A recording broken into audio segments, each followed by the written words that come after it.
Hello everyone and welcome to your fourth Adobe Premiere Pro tutorial, Creating a Project Part 3.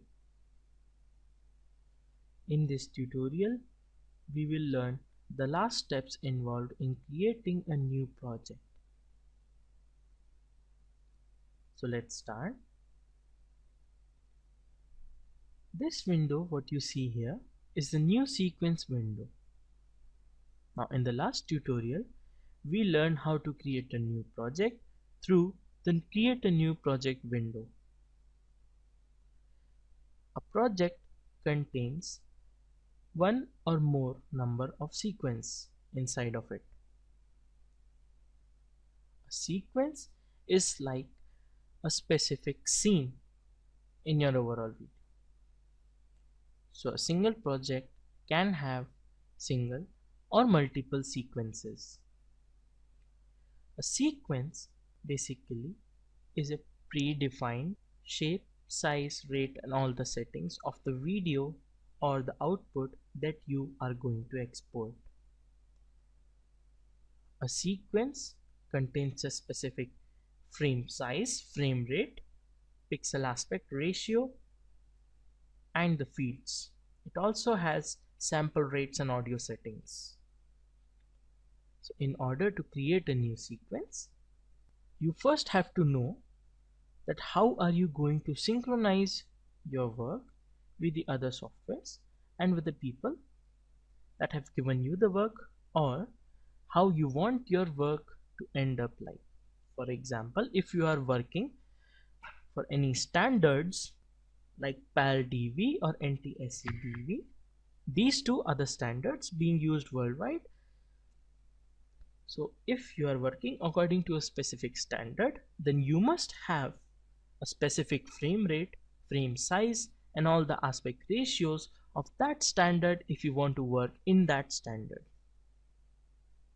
So in order to make a new project, a new sequence rather, according to the standards, you can just select one of the standards over here.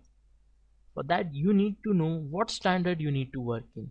For example, the NTSC-DV standard of 48 kHz provides time base of 29.95 frames per second, has 720 by 480 pixels, that is 720 is the height and 480 is the width. 29.97 frames per second.